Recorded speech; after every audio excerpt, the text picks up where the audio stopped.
Sostengo esta bolsa de regalo entre mis manos temblorosas mientras camino hacia mi automóvil en el estacionamiento del Hotel Palacio Real. Las joyas de mi madre siguen ahí dentro, envueltas en papel de seda blanco como pequeños tesoros que esperan un destino que jamás imaginé cuando salí de casa esta mañana. Mis lágrimas empañan los lentes, creando pequeños prismas que fragmentan las luces doradas del hotel a mis espaldas, pero ya no importa.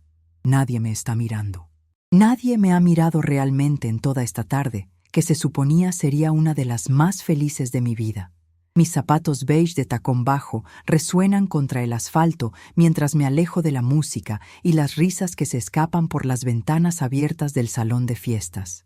Cada paso me lleva más lejos de la celebración donde debería haber sido la madre orgullosa del novio, y más cerca de una verdad que he estado evitando durante 5 años. Una verdad que se cristalizó en 5 palabras susurradas al oído, 5 palabras que cambiaron todo lo que creía saber sobre mi lugar en la vida de mi hijo. Hace exactamente 3 meses y 2 días todo era diferente. Recuerdo perfectamente ese martes lluvioso de abril cuando Marcos me llamó a las 9:15 de la mañana con la noticia que había estado esperando desde que conoció a Sofía. Su voz sonaba distinta al teléfono, más madura, casi ceremonial, como si hubiera ensayado las palabras antes de marcarme. «Mamá», me dijo, y en esa pausa que siguió pude escuchar el peso de la decisión que había tomado.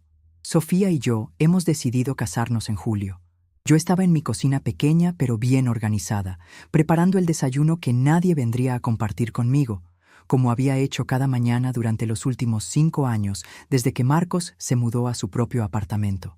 La taza de café se me resbaló de las manos cuando escuché esas palabras y se estrelló contra el piso de cerámica blanca, creando un charco marrón que se extendía como una mancha de alegría líquida. No me importó. Por primera vez en mucho tiempo, algo extraordinario estaba sucediendo en mi vida ordinaria. Marcos tiene 32 años y siempre ha sido mi único hijo, mi proyecto más importante, mi razón de ser desde que llegó al mundo en una fría noche de diciembre de 1991.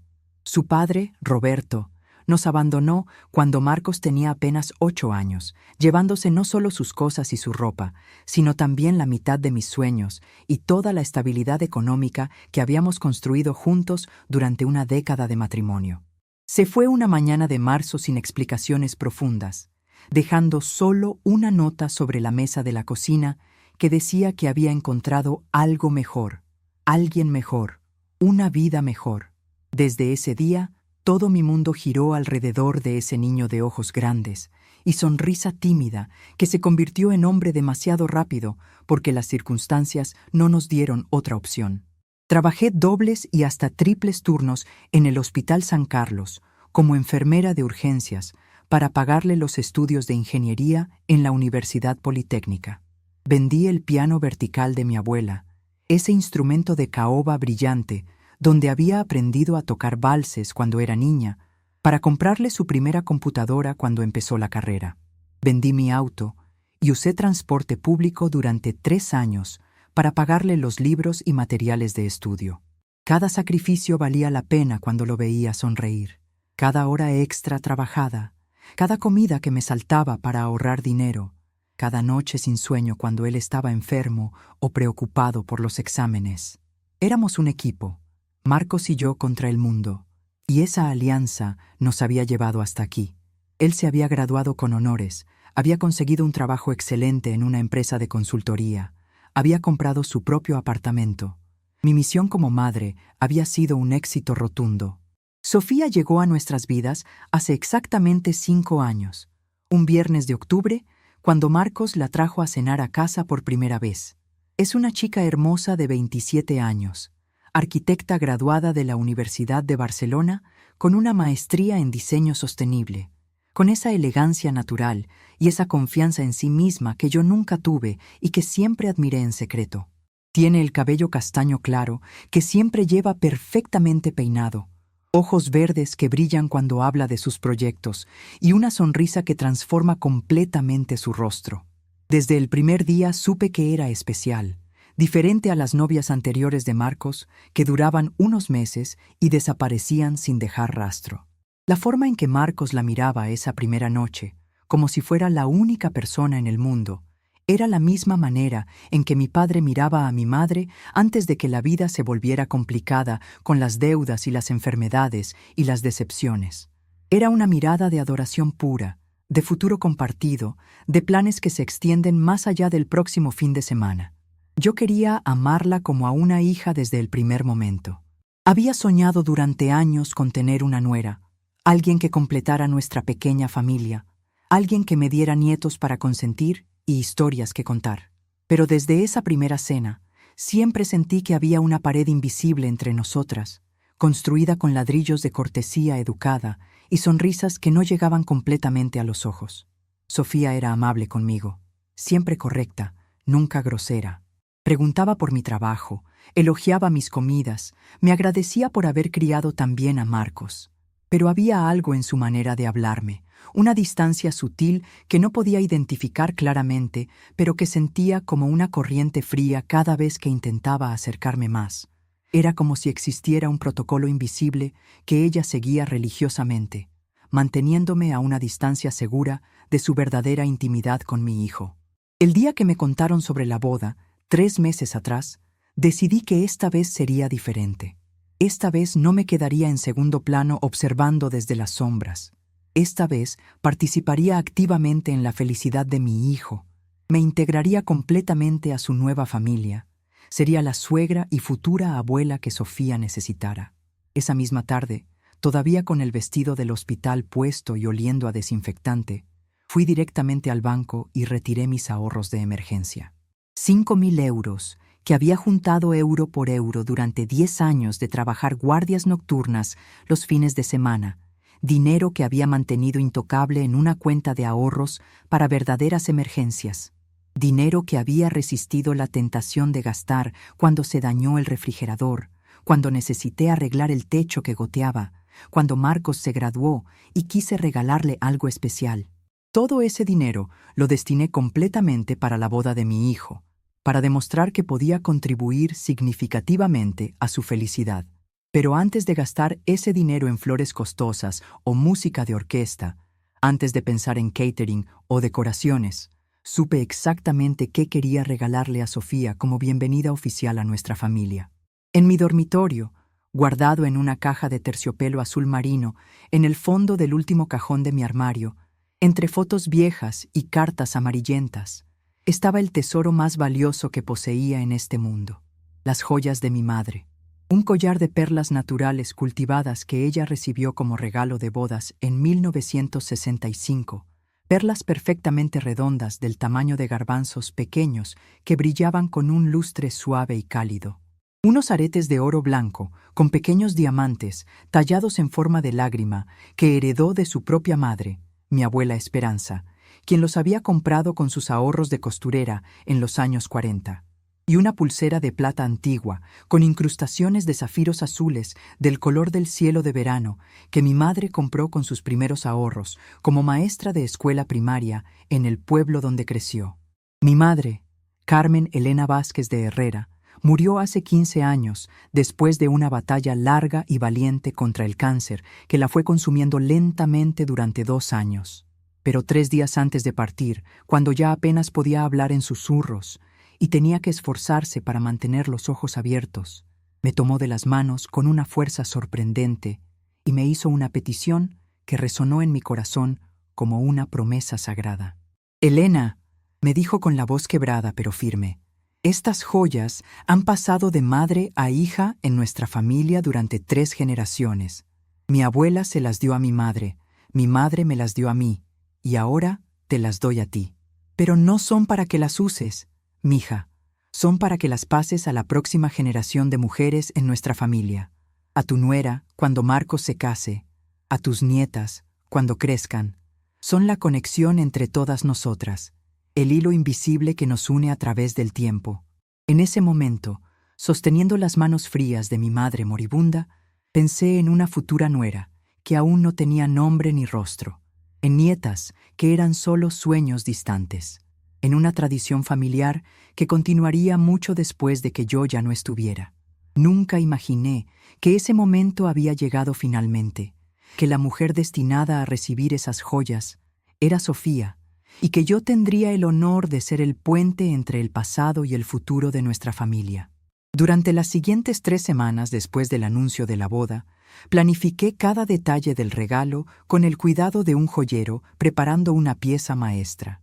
Llevé las joyas al taller de don Aurelio, un joyero de 3ª generación en el centro histórico de la ciudad, para que las limpiara profesionalmente y revisara que estuvieran en perfectas condiciones. Don Aurelio, un hombre de 70 años con manos expertas y una lupa siempre colgando de su cuello, examinó cada pieza con reverencia. «Señora Elena», me dijo después de una inspección minuciosa, «estas piezas son extraordinarias.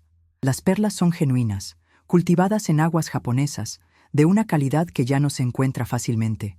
Los diamantes de los aretes son de corte antiguo, probablemente tallados a mano, con una pureza excepcional. Y esta pulsera de plata con zafiros es una pieza de principios del siglo XX, hecha por artesanos cuando aún se trabajaba con técnicas tradicionales. Su valor sentimental es incalculable, pero su valor comercial también es considerable. Después de la limpieza, las joyas brillaban como si fueran nuevas. Las perlas habían recuperado su lustre nacarado original. Los diamantes capturaban la luz como pequeñas estrellas prisioneras, y los zafiros de la pulsera parecían fragmentos del cielo mediterráneo. Compré una caja de regalo especial en una boutique de lujo, forrada en satén blanco como las nubes, con compartimentos individuales para cada pieza. Pero el regalo no estaría completo sin la historia. Pasé horas escribiendo una carta a mano, en mi mejor caligrafía, contando la historia de cada pieza. Expliqué cómo mi bisabuela había trabajado durante meses como costurera para comprar los aretes de diamantes, cómo mi abuela había cuidado esas joyas como si fueran sus hijos, cómo mi madre las había usado en su boda, en mi bautizo, en cada ocasión especial de su vida. Quería que Sofía entendiera que no estaba recibiendo simplemente joyas bonitas, sino que estaba siendo iniciada en una tradición de mujeres fuertes, trabajadoras, amorosas. Los preparativos para la boda fueron intensos y emocionantes. Sofía resultó tener ideas muy específicas sobre cada detalle, desde el color de los manteles hasta la fuente que se usaría en las invitaciones. La ceremonia sería en la iglesia de San Miguel Arcángel, la más elegante de la ciudad, con sus vitrales del siglo XVIII y su altar de mármol blanco que había visto cientos de bodas de familias importantes. La recepción en el Hotel Palacio Real, con vista panorámica al Parque Central y capacidad para 200 personas. Todo debía ser perfecto, sofisticado, memorable, digno de las revistas de bodas de lujo. Yo quería contribuir más allá del dinero y del regalo especial. Ofrecí ayudar con las decoraciones, con la organización de los detalles, con la coordinación de los proveedores, con todo lo que pudiera hacer útil mi experiencia organizando eventos en el hospital. Pero cada vez que hacía una sugerencia o proponía una idea, Sofía sonreía educadamente y me decía que ya tenía todo controlado, que había contratado profesionales para cada aspecto de la boda. Marcos tampoco parecía necesitar mi ayuda o mi consejo. Tenían una wedding planner profesional llamada Victoria que se encargaba de todos los detalles, un servicio de catering especializado en bodas de alta gama, fotógrafos que habían trabajado con celebridades, un florista que había decorado bodas en palacios europeos. Mi papel parecía haberse reducido automáticamente a ser una invitada más, distinguida por ser la madre del novio, pero sin responsabilidades reales en la organización. Una tarde calurosa de junio, exactamente 3 semanas antes de la boda, Sofía me llamó a mi teléfono celular mientras yo estaba terminando mi turno en el hospital. Su voz sonaba dulce pero firme, con esa mezcla de amabilidad y determinación que había aprendido a reconocer en ella. «Elena», me dijo, «quería hablar contigo sobre algunos detalles importantes del gran día. Necesitamos coordinar algunas cosas. ¿Podríamos encontrarnos mañana por la tarde?» Nos encontramos en Café Central, un lugar elegante cerca de su oficina de arquitectura, con mesas de mármol negro y sillas de cuero que costaban más que mi salario semanal. Sofía llegó puntual como siempre, vestida con un traje sastre gris que le quedaba perfecto y llevando una carpeta de cuero donde guardaba fotos, muestras de tela y listas detalladas escritas en su letra perfecta. Ella pidió un latte descremado con sirope de vainilla sin azúcar. Yo pedí té de manzanilla porque mis nervios ya no podían manejar más cafeína después de los 3 cafés que había tomado durante mi turno de trabajo. Sofía abrió su carpeta con movimientos precisos y me explicó que habían contratado a una estilista profesional llamada Valentina para coordinar el look de toda la familia nuclear durante la boda. Quería que la celebración tuviera una estética coherente, elegante, moderna, sofisticada, como las bodas que aparecían en las revistas internacionales de moda nupcial. Me mostró fotos en su teléfono de vestidos, combinaciones de colores, estilos de peinado, tipos de accesorios, todo en tonos pasteles suaves, cortes minimalistas y líneas limpias, accesorios discretos que complementaran sin competir. La paleta de colores oficial incluía beige, gris perla, blanco roto y toques muy sutiles de dorado champagne. Nada brillante, nada llamativo, nada que pudiera distraer la atención de los novios o crear disonancia visual en las fotografías profesionales. Sofía me explicó que había separado algunas opciones específicas para mí, vestidos que podríamos comprar juntas para asegurar que todo fuera perfecto y coordinado. Yo ya había comprado mi vestido 2 semanas antes, un traje azul marino de 2 piezas que encontré en una boutique pequeña pero elegante en el centro de la ciudad, con una chaqueta entallada y una falda que me llegaba hasta las rodillas. No era caro comparado con los precios que manejaba Sofía, pero me quedaba bien y me hacía sentir elegante, apropiada, digna. Me había probado al menos 15 vestidos diferentes antes de elegir ese, y había salido de la tienda sintiéndome satisfecha con mi compra. Cuando le describí mi vestido a Sofía, mencionando el color, el estilo, la marca, pude ver cómo su sonrisa se tensó ligeramente. Sus ojos se entrecerraron casi imperceptiblemente, como si estuviera calculando algo en su cabeza. Me dijo que el azul marino, aunque hermoso, no encajaba exactamente con la paleta de colores que habían elegido cuidadosamente para crear armonía visual en todas las fotografías. Sería mejor, sugirió Contacto, buscar algo más acorde con los tonos que habían seleccionado. Algo en beige o gris perla, algo más sutil, más integrado con el concepto general. No discutí, no argumenté sobre el dinero que ya había gastado o sobre lo mucho que me gustaba el vestido que había elegido. Simplemente asentí y acordé ir con ella la siguiente semana a buscar algo más apropiado.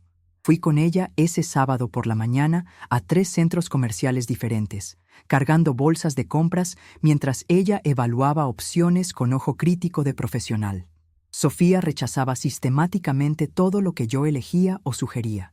Este es demasiado llamativo, decía sobre un vestido que a mí me parecía discreto. Este es demasiado formal para una boda de día, comentaba sobre otro que me hacía sentir elegante.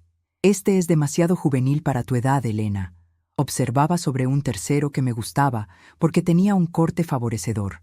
Sus comentarios siempre eran educados, nunca crueles, pero cada rechazo me hacía sentir más pequeña, más inadecuada, más fuera de lugar. Finalmente, después de 4 horas de búsqueda intensiva, encontramos un vestido gris perla que a mí me parecía más apropiado para un funeral que para una boda, pero que a Sofía le encantó inmediatamente. Elegante, discreto, apropiado, perfecto, dijo mientras yo me lo probaba frente al espejo de la boutique. El color es exactamente el tono que necesitamos para crear cohesión visual. El corte es muy favorecedor para tu figura, y la tela tiene la calidad apropiada para fotografías profesionales. Yo pagué los 180 euros sin quejarme, aunque representaban casi una semana completa de mi salario como enfermera. También compré zapatos beige de tacón bajo que coordinaran perfectamente, una cartera pequeña en el mismo tono y medias del color exacto que Sofía consideró apropiado. El total fue de 300 euros que salieron de mis ahorros para emergencias, pero me dije que valía la pena si eso me ayudaba a encajar en la visión perfecta que tenían para su día especial. El día de la boda amaneció soleado y despejado, con esa luz dorada de julio que hace que todo se vea como una postal. Me levanté a las 6 de la mañana, aunque la ceremonia era a las 5 de la tarde, porque quería que todo fuera absolutamente perfecto. No podía permitirme ningún error, ningún detalle fuera de lugar, ninguna razón para que alguien pudiera criticar mi apariencia o mi comportamiento. Me duché con cuidado usando mi jabón más caro. Me arreglé el cabello en el salón de belleza Rosa María, donde había hecho cita con un mes de anticipación, pagando el doble de lo que normalmente gastaría en peluquería. Me maquillé suavemente con productos nuevos que había comprado específicamente para la ocasión, siguiendo un tutorial de YouTube sobre maquillaje apropiado para madres de novio en bodas elegantes. Me puse el vestido gris perla y los zapatos beige. Me miré al espejo de cuerpo completo en mi dormitorio y vi a una mujer de 58 años que había hecho todo lo humanamente posible por verse apropiada, elegante, digna del honor de ser la madre del novio. La bolsa con el regalo la llevé conmigo en el automóvil, colocada cuidadosamente en el asiento del pasajero para que no se moviera durante el trayecto. Durante los 20 minutos de camino hacia la iglesia de San Miguel, practiqué mentalmente las palabras exactas que le diría a Sofía cuando le entregara las joyas. Le contaría sobre mi madre, sobre mi abuela, sobre la tradición familiar que se extendía a través de generaciones. Le explicaría el significado de cada pieza, la historia detrás de cada una. Imaginé su cara de sorpresa y emoción genuina. Imaginé el abrazo sincero que me daría. Imaginé cómo Marcos se sentiría orgulloso de verme finalmente integrada completamente en su nueva familia. La iglesia de San Miguel estaba decorada con un gusto exquisito que gritaba dinero en cada detalle. Arreglos florales enormes de rosas blancas, peonías rosadas y eucalipto verde creaban un ambiente de elegancia sofisticada. Las velas votivas en candelabros de cristal creaban una luz cálida y romántica. Los bancos de madera antigua habían sido pulidos hasta brillar y decorados con lazos de satén blanco. Todo se veía como si hubiera salido directamente de una revista de bodas de lujo internacional. Los invitados llegaban vestidos impecablemente, como si hubieran coordinado secretamente para crear un desfile de moda espontáneo. Las mujeres usaban vestidos de diseñador que reconocí de revistas, zapatos de marcas que costaban más que mi salario mensual, carteras de cuero italiano que valían más que mi automóvil. Los hombres llevaban trajes hechos a medida, relojes de oro y platino, gemelos que brillaban bajo las luces de la iglesia. Yo me sentí pequeña entre tanta elegancia ostentosa, pero me recordé que tenía derecho a estar ahí. Era la madre del novio. Había criado al hombre que se casaba. Mi presencia era necesaria y apropiada. Me senté en la segunda fila del lado izquierdo, como correspondía según el protocolo tradicional de bodas. La primera fila estaba reservada para los padres de Sofía, Miguel y Carmen, una pareja distinguida de aproximadamente 60 años que irradiaba ese tipo de elegancia que viene con generaciones de dinero bien administrado.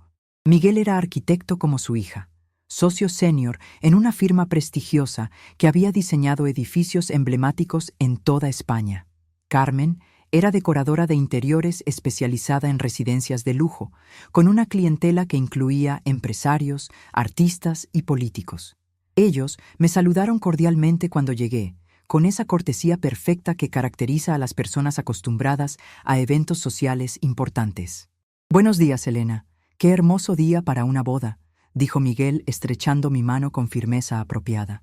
«Estás muy elegante», agregó Carmen, evaluando discretamente mi vestido con ojos expertos antes de sonreír con aprobación medida.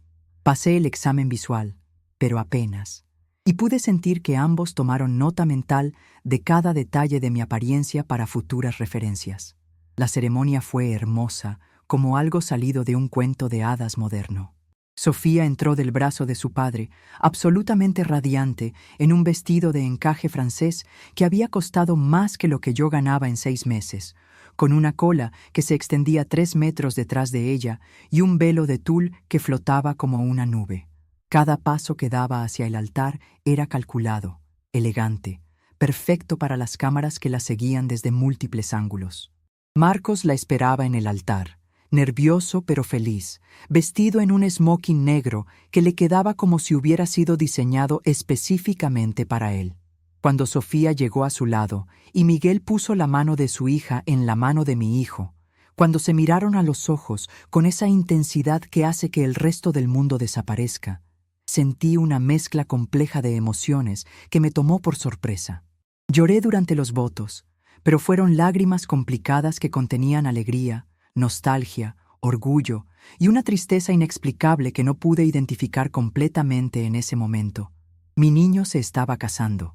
Mi niño, que había consolado cuando tuvo pesadillas a los 5 años, que había ayudado con las tareas de matemáticas a los 12, que había abrazado cuando se graduó de la universidad a los 23, ya no sería solo mío nunca más. Estaba entregando su corazón y su futuro a otra mujer, y yo tendría que aprender a compartir su amor de una manera completamente nueva. Después de la ceremonia, todos nos dirigimos en caravana al Hotel Palacio Real para la recepción. El salón de fiestas estaba decorado con el mismo estilo minimalista y elegante que había caracterizado cada aspecto de esta boda. Mesas redondas para 8 personas cada una, cubiertas con manteles de lino blanco inmaculado, centros de mesa con velas flotantes y flores blancas en jarrones de cristal transparente, luces cálidas que creaban un ambiente romántico y sofisticado. Todo se veía como si hubiera sido fotografiado para una revista de bodas internacionales. Me asignaron la mesa número 5, junto con algunos parientes lejanos de Marcos que no veía desde su graduación universitaria, un par de amigos de la universidad con sus esposas y los padrinos de bautizo de Sofía que habían viajado desde Valencia específicamente para la boda. Conversaciones educadas sobre el clima extraordinariamente bueno que habíamos tenido durante todo el verano, sobre el trabajo y los proyectos profesionales de cada uno, sobre los hijos y sus logros académicos o deportivos.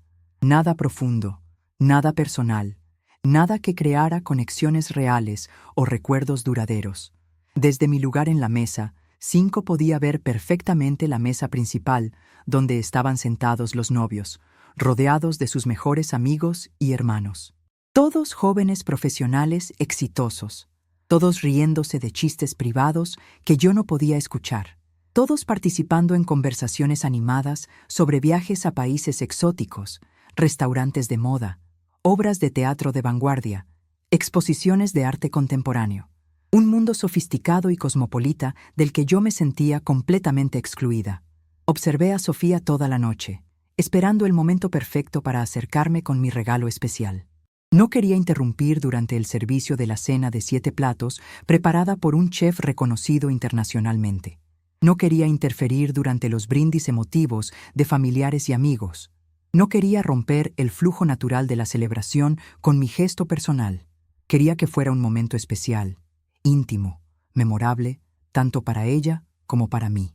Sofía se veía absolutamente radiante bajo las luces doradas del salón, completamente en su elemento como el centro de atención de 200 personas que habían venido específicamente para celebrar su felicidad.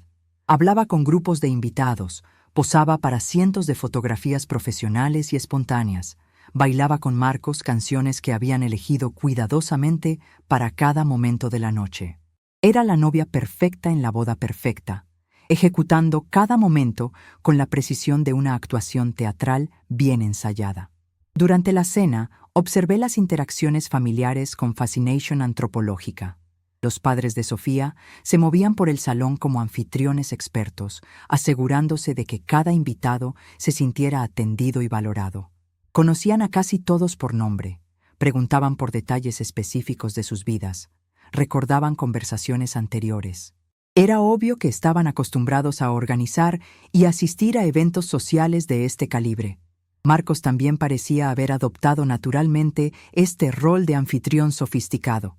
Lo veía conversando con facilidad sobre temas que yo apenas reconocía, haciendo referencias a experiencias y lugares que no formaban parte de la vida que habíamos compartido durante 32 años. Era como si hubiera aprendido un idioma social completamente nuevo desde que estaba con Sofía, un idioma que yo no hablaba y que nadie se había molestado en enseñarme. Finalmente, alrededor de las 9:30 de la noche, durante un breve descanso entre el final de la cena y el comienzo del baile oficial, vi mi oportunidad. Sofía estaba junto al fotógrafo principal, retocándose el maquillaje y ajustándose el peinado antes de la siguiente sesión de fotos familiares. Estaba sola por primera vez en toda la noche, sin grupos de invitados demandando su atención o obligaciones protocolarias que cumplir. Me acerqué caminando lentamente, llevando la bolsa de regalo en mis manos como si fuera un tesoro frágil que pudiera romperse con el movimiento brusco. Mi corazón latía más rápido de lo normal y podía sentir una ligera sudoración en las palmas de mis manos, a pesar del aire acondicionado del salón. Este era el momento que había estado anticipando durante meses, el momento en que finalmente podría demostrar mi amor y mi aceptación de Sofía como parte de nuestra familia. Sofía, le dije suavemente, tocando ligeramente su brazo para llamar su atención sin sobresaltarla. Quería darte algo muy especial, algo que ha estado en mi familia por muchas generaciones y que ahora me corresponde pasar a ti. Ella se volteó hacia mí con una de sus sonrisas automáticas, perfectamente calibrada para ser apropiada en cualquier situación social. Sus ojos evaluaron rápidamente mi expresión y la bolsa en mis manos, y pude ver el cálculo mental que estaba haciendo sobre cuánto tiempo podía dedicar a esta interacción antes de que el fotógrafo la necesitara para la siguiente sesión de fotos. «Oh, Elena, qué dulce de tu parte», me dijo con esa voz melodiosa que usaba para todas las conversaciones sociales apropiadas. «Pero ahora estamos muy ocupados con las fotos familiares, y luego tenemos que hacer el primer baile. Tal vez después de la fiesta podamos encontrar un momento más tranquilo para hablar». «Es algo muy importante», insistí, sintiendo que esta podría ser mi única oportunidad real para tener un momento privado con ella. «Son las joyas de mi madre. Las joyas que ella usó en su propia boda. Quiero que las tengas como símbolo de bienvenida a nuestra familia». Abrí la bolsa de regalo y saqué la caja de terciopelo azul marino, sosteniéndola entre nosotras como una ofrenda sagrada. Cuando abrí la tapa, las joyas brillaron bajo las luces sofisticadas del salón de fiestas, como pequeñas constelaciones capturadas en metal y piedra. Las perlas del collar se veían nacaradas y perfectas, cada una reflejando la luz de manera ligeramente diferente. Los diamantes de los aretes capturaron la iluminación ambiental y la devolvieron multiplicada en destellos que parecían pequeñas estrellas. La pulsera de plata y zafiros parecía una obra de arte antigua, cada piedra azul del color exacto del cielo mediterráneo en verano. Sofía miró las joyas con lo que inicialmente interpreté como genuina sorpresa y admiración. Sus ojos se abrieron ligeramente y pude ver que reconocía inmediatamente la calidad y el valor de las piezas. Tocó suavemente el collar de perlas con la punta de su dedo índice, evaluando su peso y textura con el conocimiento instintivo que tienen las mujeres acostumbradas a joyas finas. «Elena, son absolutamente preciosas», dijo después de un momento de examinación silenciosa. «Claramente tienen un valor sentimental y económico considerable. Son piezas de familia genuinas, ¿verdad? De varias generaciones». Le expliqué rápidamente la historia de cada pieza, mientras ella continuaba examinándolas. Le conté sobre mi bisabuela trabajando como costurera para comprar los aretes de diamantes, sobre mi abuela heredándolos y cuidándolos como si fueran sus hijos, sobre mi madre usándolos en su boda y en cada ocasión especial de su vida. Le expliqué que mi madre me había hecho prometerle que las pasaría a la próxima generación de mujeres en nuestra familia cuando llegara el momento apropiado. Pero entonces, mientras yo hablaba con entusiasmo creciente sobre la tradición familiar y el significado de cada pieza, noté que algo había cambiado en la expresión de Sofía. Su sonrisa se había vuelto más tensa, más calculada. Sus ojos ya no miraban las joyas con admiración, sino con algo que parecía preocupación o incluso irritación contenida. Se acercó a mí más de lo que había estado nunca antes, tanto que pude oler su perfume caro importado de Francia y ver cada detalle de su maquillaje profesional aplicado por una artista especializada en novias de lujo. Puso su mano suavemente en mi brazo, como si fuera a contarme un secreto íntimo entre mujeres que se quieren y se entienden. Luego se inclinó hacia mi oído derecho, tan cerca que pude sentir su respiración cálida contra mi piel y escuchar el susurro de su vestido de seda contra el mío de poliéster. Su voz fue apenas audible, un susurro tan bajo que solo yo podía escucharla, pero cada palabra se clavó en mi corazón y en mi alma como un puñal afilado cubierto de miel. «Elena, son preciosas de verdad, pero no arruines la estética». El mundo se detuvo. Literalmente sentí como si el tiempo se hubiera congelado y todo el ruido del salón de fiestas se hubiera desvanecido hasta convertirse en un zumbido lejano e incomprensible. «No arruines la estética», Esas 5 palabras resonaron en mi cabeza como un eco infinito, rebotando contra las paredes de mi cerebro mientras trataba de procesar completamente lo que acababa de escuchar. Me quedé completamente paralizada, sosteniendo la caja de joyas entre nosotras, como si fuera un objeto radioactivo que pudiera contaminar todo a su alrededor.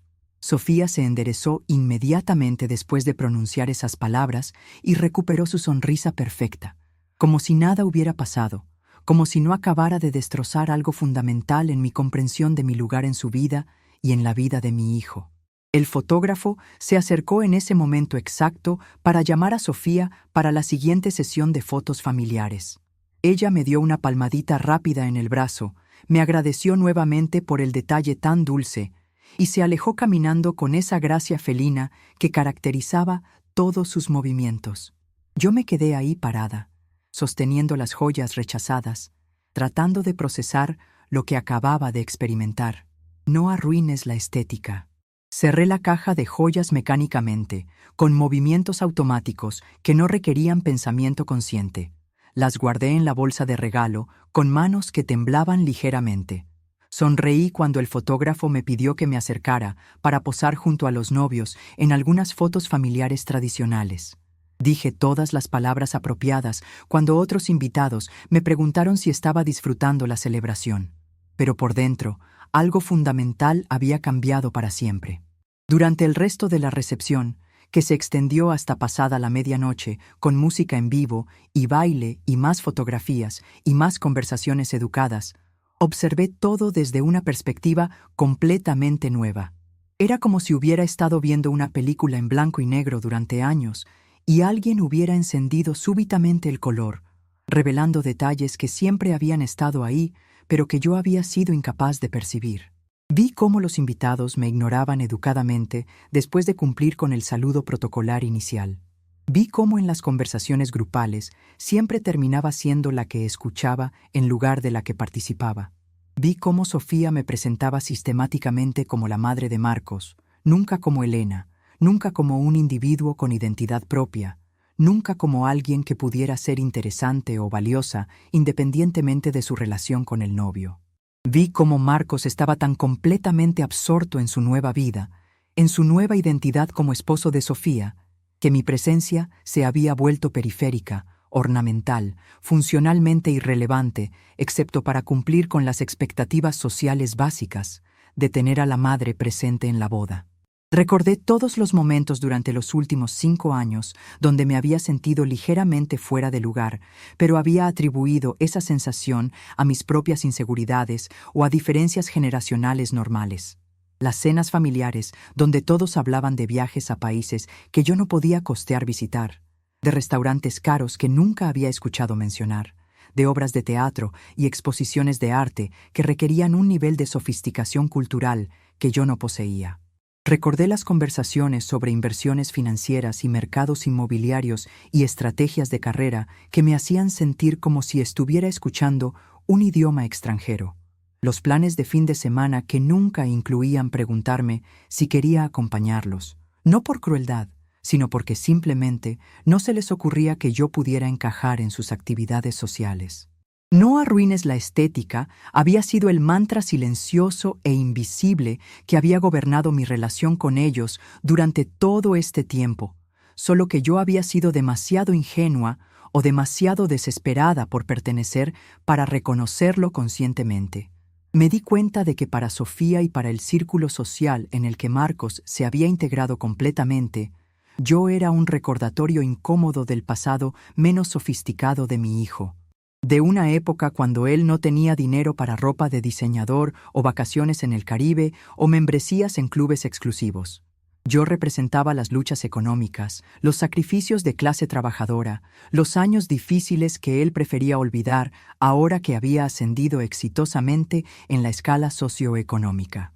Mi presencia rompía la narrativa perfecta de su nueva vida como profesional exitoso casado con una mujer de clase alta. Yo era el detalle discordante en la fotografía impecable de su nueva identidad social, el elemento que no encajaba en la composición estética cuidadosamente curada de su existencia adulta. La estética No se trataba realmente del vestido que llevaba puesto o de las joyas que había intentado regalar. Se trataba de mí como persona completa. De mi edad, mi clase social original, mi forma de hablar que todavía conservaba rastros del acento del barrio obrero donde me crié, mi historial de trabajar como enfermera en lugar de tener una carrera profesional glamorosa, mis referencias culturales que venían de la televisión pública en lugar de viajes internacionales o educación privada. Alrededor de las 10:30 de la noche, cuando la fiesta estaba en su punto más alto con música alta y baile y risas que se podían escuchar desde la calle, tomé una decisión que cambiaría el curso de mi vida. No iba a hacer un escándalo dramático, ni una confrontación emocional que pudiera arruinar la celebración de mi hijo. No iba a crear una escena que se convirtiera en el chisme central de la noche, o que apareciera en las fotografías como un momento incómodo que recordar. En lugar de eso, simplemente me acerqué discretamente a Marcos, que estaba conversando animadamente con un grupo de sus amigos de la universidad sobre sus planes para la luna de miel en las islas griegas.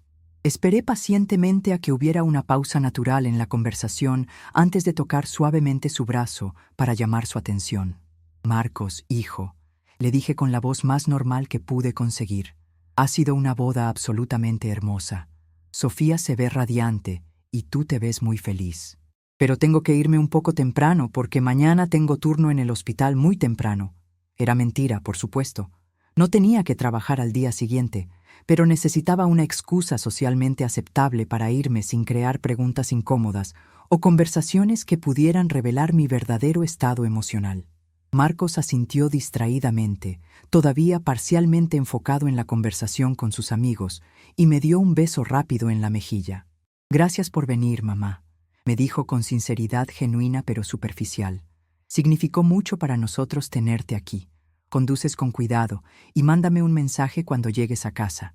Caminé hacia el estacionamiento del hotel sosteniendo la bolsa de regalo que había cargado toda la noche como un peso muerto. Las joyas de mi madre seguían ahí dentro, rechazadas no por su belleza intrínseca o su valor monetario considerable, sino por lo que representaban en términos de historia familiar y clase social. Una historia que no encajaba perfectamente en la nueva narrativa de elegancia y sofisticación que Sofía y Marcos habían construido cuidadosamente para sí mismos. Durante los 25 minutos de camino de regreso a mi apartamento, manejé en silencio total, sin música ni radio, procesando mentalmente todo lo que había experimentado durante las últimas 8 horas. No lloré durante el viaje. Estaba demasiado shock para lágrimas. Las emociones vendrían después, cuando estuviera segura en mi propio espacio y pudiera permitirme sentir completamente el impacto de lo que había sucedido. Llegué a mi apartamento, un lugar pequeño pero cómodo en un edificio de clase media construido en los años 80, y me quité inmediatamente el vestido gris que nunca me había gustado realmente. Lo colgué cuidadosamente en el armario, aunque sabía que probablemente nunca lo volvería a usar. Me puse mi bata favorita, esa de algodón azul claro que tengo desde hace más de 10 años y que se ha suavizado con el tiempo hasta sentirse como una caricia. Me preparé una taza de té de manzanilla con miel, mi ritual de confort más confiable, y me senté en mi sofá de tela floreada con la caja de joyas en mi regazo. Abrí la caja una vez más bajo la luz cálida de mi lámpara de mesa y miré las piezas que mi madre había atesorado durante décadas como símbolos de continuidad familiar y tradición femenina. Recordé las palabras exactas que mi madre me había dicho en su lecho de muerte sobre pasar estas joyas a la próxima generación de mujeres en nuestra familia. Tal vez me había equivocado completamente sobre quién debería recibirlas. Tal vez la próxima generación no tenía que ser necesariamente mi nuera legal. Tal vez había otras formas de honrar la memoria de mi madre y continuar la tradición que ella había valorado tanto. Esa noche no pude dormir en absoluto. Me quedé despierta hasta que amaneció, sentada en mi sofá bebiendo té y pensando profundamente sobre todo lo que había sacrificado durante 32 años y sobre todo lo que había recibido a cambio. Amor incondicional de Marcos, sí, pero un amor que ahora me daba cuenta que venía con condiciones implícitas muy específicas. Respeto cuando no interfería con sus planes sociales. Inclusión cuando mi presencia no rompía la estética cuidadosamente curada de su nueva vida. Atención cuando no competía con las demandas de su esposa y su círculo social sofisticado. Cariño cuando no recordaba elementos incómodos de su pasado menos privilegiado. A las 6 de la mañana siguiente, mientras el sol comenzaba a filtrarse a través de las cortinas de mi sala, Marcos me llamó desde el hotel donde habían pasado la noche antes de volar a Grecia para su luna de miel. Su voz sonaba feliz, pero ligeramente distante, como si ya estuviera mentalmente en las playas de Santorini, donde pasarían las próximas 2 semanas. Me llamaba para agradecerme por haber asistido a la boda y por haber sido tan comprensiva y apropiada durante toda la celebración. Me preguntó si había disfrutado la fiesta, si la comida había estado buena, si había tenido oportunidad de conocer mejor a algunos de los amigos de Sofía. Le dije que todo había sido hermoso, perfecto, memorable. No mencioné el regalo rechazado. No mencioné las joyas que seguían en mi regazo. No mencioné cómo me había sentido durante esas 8 horas que se suponía serían un momento culminante de felicidad familiar. Durante las siguientes 2 semanas, mientras Marcos y Sofía estaban de luna de miel enviando fotos perfectas de atardeceres dorados y cenas románticas a la luz de las velas, yo tomé algunas decisiones importantes que cambiarían fundamentalmente la dirección de mi vida. Primero, me inscribí en el programa de voluntarios del Hospital San Carlos, donde había trabajado durante 20 años. El programa había estado pidiendo enfermeras retiradas o con experiencia para ayudar con iniciativas comunitarias. Pero yo nunca había tenido tiempo porque siempre estaba disponible las 24 horas del día para cualquier cosa que Marcos pudiera necesitar o cualquier emergencia familiar que pudiera surgir. El grupo de voluntarios se reunía los martes y jueves por la tarde en el ala administrativa del hospital. Éramos 15 enfermeras de diferentes edades y especialidades que habíamos decidido donar nuestro tiempo y experiencia para proyectos que beneficiaran a la comunidad más amplia. Visitábamos hogares de ancianos para brindar educación sobre cuidados preventivos de salud. Organizábamos campañas de vacunación en barrios de bajos recursos. Dábamos charlas en escuelas primarias y secundarias sobre primeros auxilios y prevención de accidentes. Por primera vez en años, me sentí útil de una manera que no dependía completamente de ser la madre de alguien. Mi experiencia profesional era valorada. Mis conocimientos eran necesarios. Mis opiniones eran escuchadas y respetadas. Tenía responsabilidades reales que importaban para personas que me necesitaban genuinamente. También me uní a un club de lectura en la Biblioteca Municipal Salvador Allende, que se reunía todos los viernes por la tarde. Éramos 15 mujeres de edades que iban desde los 30 hasta los 70 años, todas unidas por el amor compartido a la literatura y al análisis intelectual. Leíamos novelas contemporáneas, clásicos que algunas habíamos perdido en la escuela, ensayos sobre temas sociales, biografías de mujeres inspiradoras. Al principio, me sentí intimidada intelectualmente, pensando que no tendría nada interesante o valioso que aportar a las discusiones. Las otras mujeres parecían más educadas, más cultas, más acostumbradas a expresar ideas complejas sobre literatura y filosofía. Pero descubrí gradualmente que mi perspectiva como enfermera, como madre soltera, como mujer de clase trabajadora, era no solo valorada, sino activamente buscada para enriquecer las conversaciones. Una de las mujeres del club, Carmen Delgado, se convirtió rápidamente en una amiga verdadera. Tiene 62 años, es viuda como yo efectivamente lo había sido emocionalmente durante muchos años, y tiene una energía contagiosa que me inspiraba a probar cosas nuevas. Había sido profesora de historia en la escuela secundaria antes de jubilarse. Había viajado por Europa con grupos de turismo cultural y tenía opiniones fuertes sobre política, arte y la condición de las mujeres en la sociedad contemporánea. Carmen me invitó a clases de baile de salón los sábados por la mañana en el centro comunitario del barrio. Yo protesté inicialmente, diciendo que no había bailado en literalmente décadas, que no tenía la coordinación necesaria, que me sentiría ridícula entre personas más jóvenes y más hábiles. Pero ella insistió con esa determinación amable que caracterizaba todas nuestras interacciones. Resultó ser exactamente lo que necesitaba sin saberlo. Bailar me hizo recordar aspectos de mi personalidad que había enterrado bajo años de responsabilidades y preocupaciones. Recordé que me gustaba la música, que tenía sentido natural del ritmo, que podía reírme espontáneamente sin sentir que tenía que pedir permiso o justificar mi alegría. Las otras mujeres en la clase de baile, que tenían edades diversas y venían de diferentes trasfondos socioeconómicos, me aceptaron inmediatamente sin hacer preguntas sobre mi pasado o juzgar mi nivel de habilidad. Solo importaba que estuviera ahí, participando activamente, disfrutando el momento presente. Era un ambiente completamente libre de juicios estéticos o expectativas de sofisticación.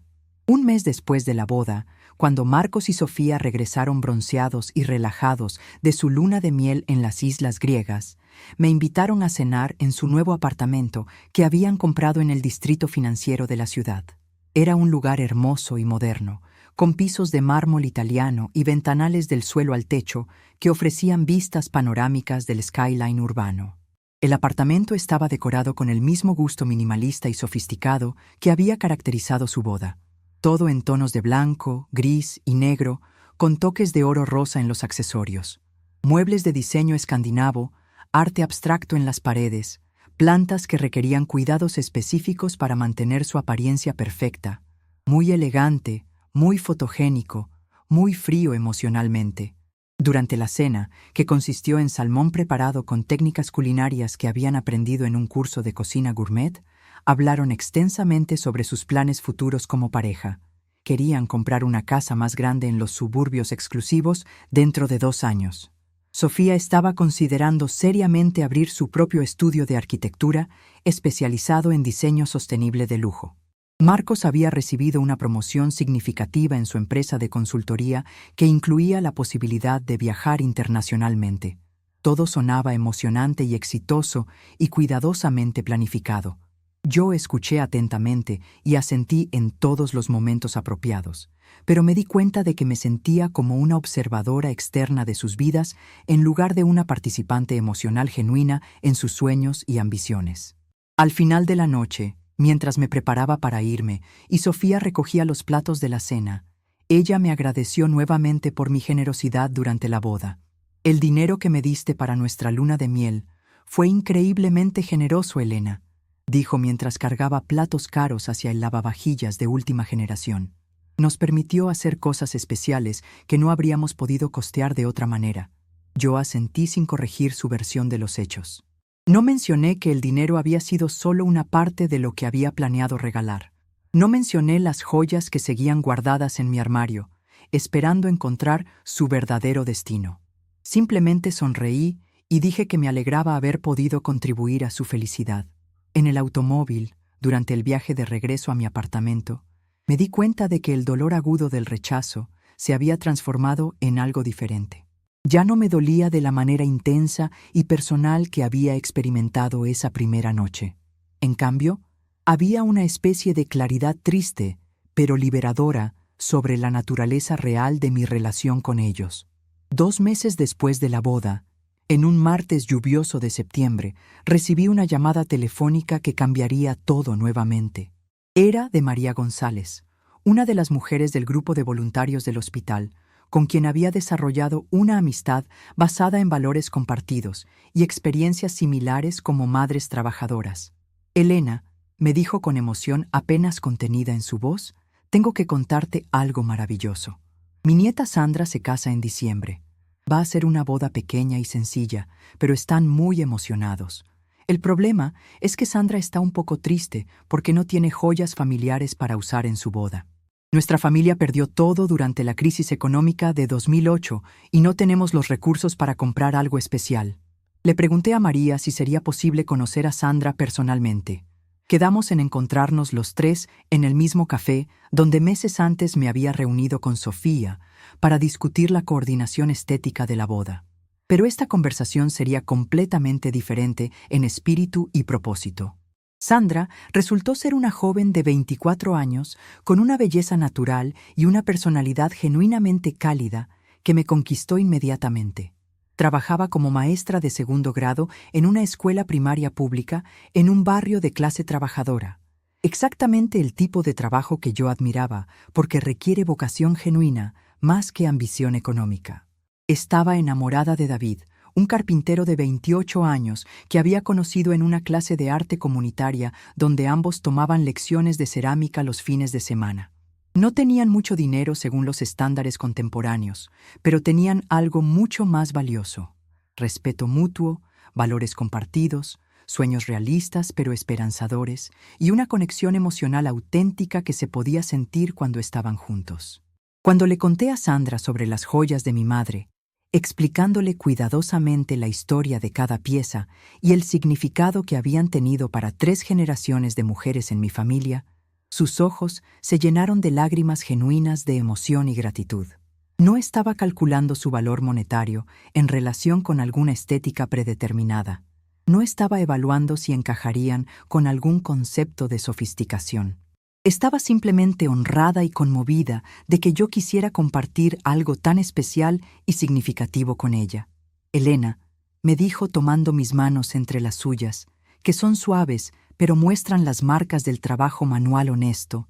Sería el honor más grande de mi vida llevar las joyas de tu madre en mi boda. No solo porque son hermosas, sino porque representan una tradición de mujeres fuertes que trabajaron duro para crear algo hermoso para las siguientes generaciones. Durante las siguientes semanas antes de su boda, Sandra y yo desarrollamos una relación que se sentía más como la conexión madre-hija que siempre había esperado tener con Sofía. Sandra me visitaba regularmente en mi apartamento para tomar té y conversar sobre sus planes, sus esperanzas, sus pequeñas preocupaciones sobre el futuro. Me contaba sobre su trabajo con niños de familias inmigrantes que estaban aprendiendo español como segundo idioma, sobre sus planes de eventualmente estudiar una maestría en educación especial, sobre su sueño de tener una familia pequeña pero llena de amor y estabilidad. Hablábamos sobre libros que ambas habíamos leído, sobre películas que nos habían hecho llorar, sobre recetas de cocina que habíamos heredado de nuestras madres y abuelas. El día de la boda de Sandra fue completamente diferente al de Marcos en todos los aspectos imaginables. La ceremonia se llevó a cabo en la iglesia de San José, una iglesia pequeña y sencilla en el barrio donde Sandra había crecido, sin decoraciones ostentosas, pero llena de calidez humana genuina. Las flores eran del jardín de su abuela, arregladas por las mujeres de la familia en jarrones prestados por la comunidad parroquial. Los invitados eran menos de 50 personas, pero la alegría era auténtica, profunda, contagiosa de una manera que la elegancia sofisticada de la boda de Marcos nunca había logrado. Familias completas con niños pequeños que corrían entre los bancos, abuelos que lloraban abiertamente durante los votos, amigos que gritaban felicitaciones espontáneas cuando el sacerdote declaró a Sandra y David como esposo y esposa. Sandra llevaba el collar de perlas de mi madre con orgullo visible, como si fuera la corona de una reina. Los aretes de diamantes brillaban perfectamente contra su piel bronceada por trabajar en el jardín escolar con sus estudiantes. La pulsera de plata y zafiros complementaba perfectamente su vestido sencillo pero elegante que había comprado en una boutique local por una fracción de lo que Sofía había gastado en el suyo. Durante toda la ceremonia, Sandra me buscó con la mirada repetidamente y me sonrió con una gratitud y un cariño que me llegaron directamente al corazón. Me había dado un lugar especial en la primera fila de la iglesia, junto a su propia familia, presentándome a todos como la mujer que le había regalado las joyas de su abuela y a quien consideraba una segunda madre. La recepción se llevó a cabo en el patio trasero de la casa de los padres de Sandra, decorado con luces de Navidad recicladas y manteles hechos a mano por las tías y primas. La comida había sido preparada por la familia extendida, trabajando juntos durante días. Platos tradicionales que representaban las diferentes regiones de España de donde venían los invitados. Durante su discurso como nueva esposa, Sandra me dedicó una parte especial que me hizo llorar de alegría genuina. Habló sobre la importancia de las mujeres que nos abren caminos, que nos apoyan incondicionalmente, que comparten su sabiduría y sus tesoros más preciados sin esperar nada a cambio.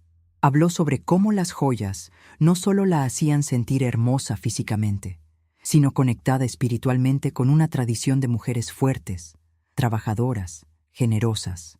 Esa noche, manejando de regreso a casa después de bailar hasta las 2 de la madrugada con música de guitarra española y cantantes improvisados, me sentí completa de una manera que no había experimentado en décadas. Las joyas de mi madre habían encontrado finalmente a su verdadera destinataria. Una mujer que las valoraba no solo por su belleza intrínseca, sino por su historia, su significado y lo que representaban en términos de continuidad entre generaciones de mujeres que se apoyan mutuamente.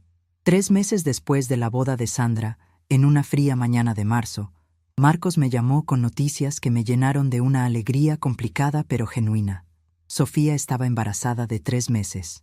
Iban a tener un bebé en septiembre, probablemente una niña según los primeros ultrasonidos.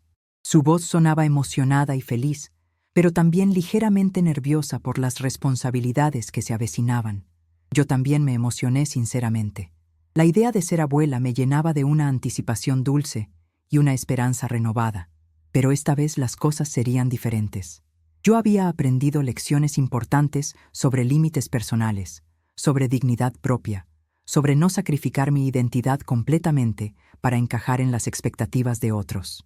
Cuando Marcos me preguntó si quería ayudar con los preparativos para el bebé y eventualmente con el cuidado infantil, le dije que sí con entusiasmo, pero dentro de mis posibilidades económicas y emocionales, y siempre respetando completamente sus decisiones como nuevos padres.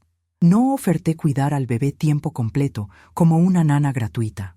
No vendí mis muebles ni vacié mis ahorros para comprar la cuna más cara del mercado. No me puse a disposición total las 24 horas del día como había hecho durante toda la vida de Marcos. En cambio, establecí límites claros, sanos y razonables desde el principio. Podía ayudar con el cuidado del bebé los fines de semana cuando ellos necesitaran tiempo personal. Podía cuidar a mi futura nieta ocasionalmente durante emergencias o eventos especiales.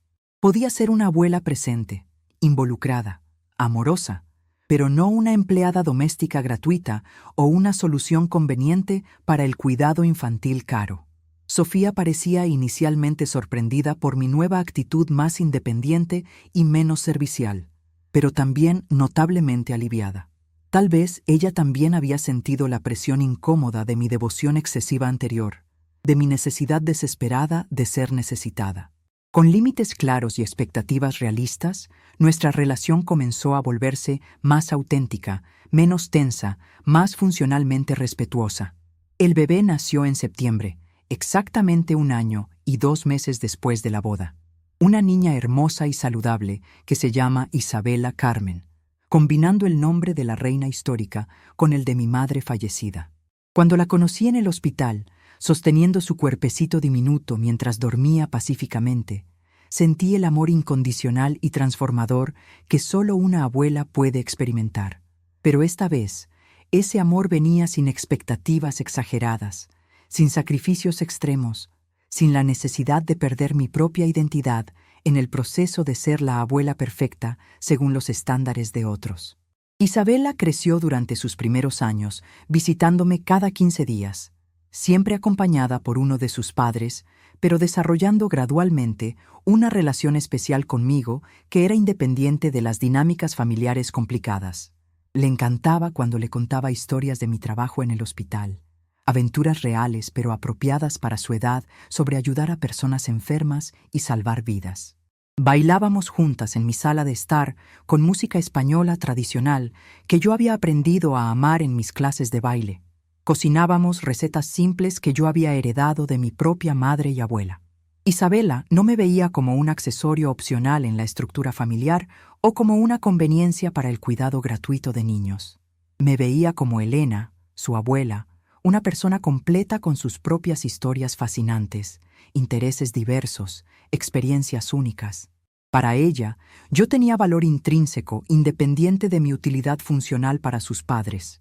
Sandra, la joven que había llevado las joyas de mi madre en su boda 3 años antes, se había convertido gradualmente en algo que se parecía más a una hija verdadera que la nuera legal que tenía oficialmente.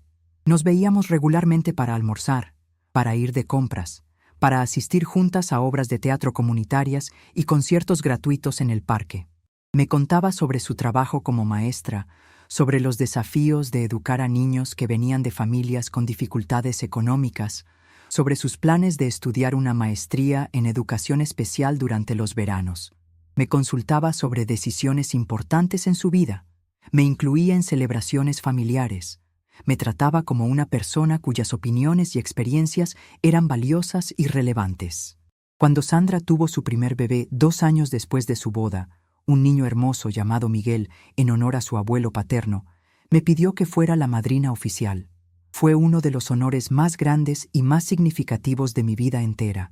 Durante la ceremonia de bautizo en la misma iglesia pequeña donde se había casado, mientras sostenía a Miguel y prometía formalmente ser una guía espiritual en su vida, me sentí conectada a un propósito que iba mucho más allá de las obligaciones biológicas tradicionales. Hoy, 5 años después de aquella boda que cambió todo, mi vida es completamente diferente de maneras que nunca habría podido imaginar esa noche, cuando caminé sola hacia mi automóvil, sosteniendo una bolsa de regalos rechazados. Sigo trabajando como enfermera 3 días a la semana porque descubrí que me gusta el trabajo, pero no necesito que defina completamente mi identidad. También soy voluntaria activa en 4 organizaciones comunitarias diferentes, miembro respetada de 2 clubes de lectura, bailarina entusiasta de fin de semana y amiga leal de un círculo social diverso que se extiende mucho más allá de las conexiones familiares. Tengo una vida propia rica y satisfactoria que no depende completamente de mi rol como madre o abuela. Viajo ocasionalmente con grupos de mujeres mayores a destinos que siempre había querido conocer, pero nunca me había permitido explorar. He tomado clases de pintura con acuarelas, he aprendido a tocar la guitarra básica, he participado en obras de teatro comunitarias como actriz de reparto. Mi apartamento se ha transformado de un espacio funcional, pero anodino, en un hogar que refleja mis gustos personales y mis intereses verdaderos. Las paredes están cubiertas con fotografías de mis viajes, pinturas que he hecho en mis clases de arte, certificados de mis actividades voluntarias. Tengo plantas que cuido porque me dan placer, libros apilados en todas las superficies porque leo vorazmente, y una pequeña área designada para practicar guitarra. Isabela, que ahora tiene 5 años, viene a visitarme cada 2 semanas y cada visita es una aventura diferente. Hemos construido un jardín pequeño en el balcón de mi apartamento donde cultivamos hierbas aromáticas y flores que ella puede llevar a su casa. Cocinamos galletas juntas, siguiendo recetas que he adaptado para que sean apropiadas para manos pequeñas, pero que produzcan resultados deliciosos. Le leo cuentos que yo misma invento, protagonizados por enfermeras valientes que salvan el día en hospitales llenos de aventuras médicas emocionantes, pero no aterradoras. Ella me cuenta sobre sus clases de preescolar, sobre sus amiguitos, sobre los libros que está aprendiendo a leer. No me ve como una figura autoritaria que tiene que complacer o una presencia incómoda que sus padres toleran por obligación familiar. Me ve como una persona interesante, que tiene historias fascinantes, que sabe cosas útiles sobre el mundo, que la quiere incondicionalmente, pero que también tiene su propia vida emocionante. Marcos y yo tenemos ahora una relación que es mejor que la anterior en muchos aspectos importantes. Es más honesta, más equilibrada, más basada en respeto mutuo que en dependencia emocional unilateral. Él respeta mis límites y mis compromisos independientes, y yo respeto completamente su autonomía como adulto y como padre. Nos vemos regularmente para cenas familiares, celebramos juntos los cumpleaños y las fiestas importantes, pero ninguno de los dos espera que el otro sacrifique su identidad personal para mantener la relación. Sofía y yo hemos desarrollado una relación cordial y funcionalmente respetuosa que funciona bien para todos los involucrados. No somos amigas íntimas que se confían secretos personales o que van de compras juntas los fines de semana, pero tampoco somos enemigas que compiten por la atención de Marcos o que crean tensión en las reuniones familiares. Simplemente somos 2 mujeres diferentes que comparten el amor por las mismas personas, pero desde lugares emocionales y sociales muy distintos, y esa diferencia ya no me causa dolor o inseguridad. Isabela crecerá conociendo a una abuela que tiene su propia identidad completamente desarrollada, sus propios logros profesionales y personales, su propia red social de apoyo, sus propios intereses y pasatiempos. Eso es un regalo invaluable que puedo darle. El ejemplo de una mujer que aprendió a valorarse a sí misma independientemente de lo que otros pensaran de su estética social o su utilidad funcional. Sandra se ha convertido en la hija del corazón que siempre había esperado tener. Su segundo bebé, una niña llamada Carmen Elena en honor a mi madre, nació el año pasado y yo estuve presente en el hospital cuando llegó al mundo, cuando Sandra me pidió que fuera la madrina de Carmen Elena también, y cuando me dijo que quería que las joyas de mi madre eventualmente pasaran a su hija cuando fuera apropiado. Sentí que el círculo de la tradición familiar se había completado de la manera más perfecta posible. Las joyas de mi madre cumplieron su propósito después de todo, exactamente como ella había deseado. Pasaron a la próxima generación de mujeres en mi familia, solo que esa familia resultó ser más amplia, más inclusiva, más basada en elección y cariño mutuo que en obligaciones legales o genéticas. Sandra es mi familia por decisión consciente, por respeto genuino, por amor que se ha desarrollado naturalmente a través de experiencias compartidas y valores compatibles. A veces, durante las tardes tranquilas, cuando estoy en mi apartamento leyendo un libro nuevo, o practicando guitarra, o preparando clases para mis actividades voluntarias, me pregunto qué habría pasado si esa noche de la boda no me hubiera ido temprano, si hubiera ignorado el comentario cruel de Sofía, si hubiera seguido tratando desesperadamente de encajar en un molde que nunca fue diseñado para alguien como yo.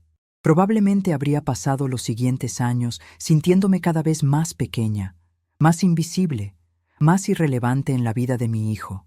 Habría continuado sacrificando pedazos de mi identidad para ganar momentos temporales de aceptación superficial. Habría envejecido sintiéndome amargada, resentida, confundida sobre por qué mis esfuerzos nunca eran suficientes para ganar el amor genuino que tanto necesitaba. En cambio, elegí mi dignidad personal por encima de la aprobación externa. Elegí construir mi propio valor en lugar de mendigar reconocimiento de personas que nunca iban a valorarme completamente. Elegí crear una vida que me hiciera feliz, independientemente de si encajaba perfectamente en las expectativas estéticas o sociales de otros. La bolsa de regalo que llevé esa noche de vuelta a casa se convirtió en un símbolo poderoso, pero no del rechazo doloroso que inicialmente representaba. En cambio, se convirtió en un símbolo de sabiduría ganada con experiencia, de aprender cuándo retirarse con gracia y dignidad, de entender que el amor verdadero nunca requiere que nos hagamos más pequeños para hacer que otros se sientan más grandes o más cómodos. Aprendí que las relaciones auténticas se basan en respeto mutuo, no en necesidad desesperada, que la familia verdadera incluye a las personas que nos eligen conscientemente y nos valoran por quienes somos realmente, no solo a las que están conectadas con nosotros por accidentes genéticos o contratos legales. Que nunca es demasiado tarde para reclamar nuestra propia vida y construir nuevas conexiones basadas en valores compartidos y cariño genuino. Las joyas de mi madre finalmente cumplieron su propósito más profundo. No solo pasaron a la próxima generación de mujeres, sino que se convirtieron en el catalizador que me ayudó a encontrar mi propia tribu, mi propia familia elegida, mi propio sentido de valor y propósito que no dependía de la aprobación de otros. Hoy, cuando me miro al espejo cada mañana, mientras me preparo para otro día lleno de actividades que he elegido conscientemente, veo a una mujer de 63 años que ha encontrado finalmente su lugar real en el mundo. No el lugar que otros le asignaron basándose en su utilidad o su conformidad estética, sino el lugar que ella misma eligió y construyó con determinación, dignidad y amor propio. Llevo ropa que me gusta realmente, no ropa que otros consideren apropiada para mi edad o mi situación social. Hablo cuando tengo algo genuinamente importante que decir, no cuando creo que mis palabras serán bien recibidas. Río cuando algo me divierte auténticamente, no cuando pienso que la risa será socialmente apropiada. Bailo cuando la música me mueve el alma, no cuando alguien más espera que sea alegre. Ya no cargo bolsas de regalo rechazadas, física o metafóricamente. En cambio, cargo la seguridad profunda de saber exactamente quién soy y cuánto valgo como ser humano completo. Esa es la joya más preciosa que poseo ahora, más valiosa que las perlas de mi madre o los diamantes de mi abuela. Es una joya que nadie puede rechazar, que nadie puede criticar por no encajar en su estética, que nadie puede quitarme jamás porque la he forjado yo misma con experiencia, sabiduría y amor propio duramente ganado. Cuando Isabela crezca y eventualmente se case, si decide casarse, yo estaré ahí para apoyarla completamente. Pero esta vez será diferente. Seré la abuela que tiene su propia vida rica y satisfactoria, que no necesita validación externa para sentirse valiosa, que puede ofrecer amor incondicional sin expectativas de reciprocidad. Seré un ejemplo de una mujer que aprendió a valorarse a sí misma, que construyó conexiones auténticas basadas en respeto mutuo, que nunca permitió que otros definieran su valor o su lugar en el mundo. Y si alguna vez Isabela necesita joyas familiares para su boda, tengo nuevas joyas para darle. No las de mi madre, que encontraron su hogar perfecto con Sandra, sino joyas nuevas que he comprado para mí misma durante estos años de autodescubrimiento. Aretes que elegí porque me gustaron, no porque fueran apropiados. Collares que compré porque me hacían feliz, no porque encajaran con alguna estética predeterminada. Pulseras que representan mis propios logros y aventuras, no las de generaciones anteriores. Pero más importante que cualquier joya física, tendré historias para contarle. Historias sobre la importancia de conocer tu propio valor, sobre la diferencia entre amor verdadero y necesidad desesperada, sobre cómo construir una vida que te haga feliz independientemente de las opiniones de otros, sobre el poder de elegir tu propia familia basándose en valores compartidos y respeto mutuo.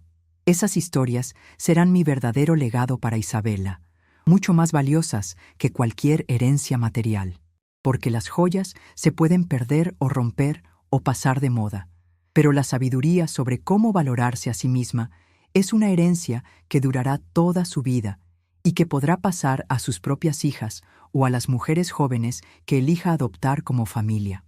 Esta noche, 5 años después de aquella boda que cambió todo, me siento en mi balcón pequeño pero hermoso, bebiendo té de manzanilla y mirando las luces de la ciudad que se extiende debajo de mí. Tengo planes para mañana: una reunión del club de lectura por la mañana, una sesión de voluntariado en el hospital por la tarde, una clase de baile por la noche. Isabela viene a visitarme el fin de semana y ya tengo preparadas actividades especiales que haremos juntas. No estoy esperando que alguien me llame para necesitarme. No estoy ansiosa por aprobación externa. No estoy tratando de encajar en expectativas que otros han creado para mí. Estoy simplemente viviendo mi vida tal como la he elegido construirla, rodeada de personas que me valoran por quien soy realmente, participando en actividades que me dan propósito y alegría genuina. La mujer que caminó sola hacia su automóvil esa noche hace 5 años, sosteniendo una bolsa de regalos rechazados y sintiendo que su mundo se había desmoronado, no podría haber imaginado la vida rica y satisfactoria que se extendía delante de ella. A veces, las pérdidas más dolorosas se convierten en los regalos más grandes, si tenemos el coraje de usarlas como oportunidades para redescubrir quiénes somos realmente y qué queremos genuinamente de la vida. No arruines la estética, me habían dicho. Pero resulta que mi estética, mi forma auténtica de estar en el mundo, es exactamente lo que necesitaba encontrar. No para complacer a otros, sino para honrarme a mí misma y crear una vida que valga la pena vivir completamente.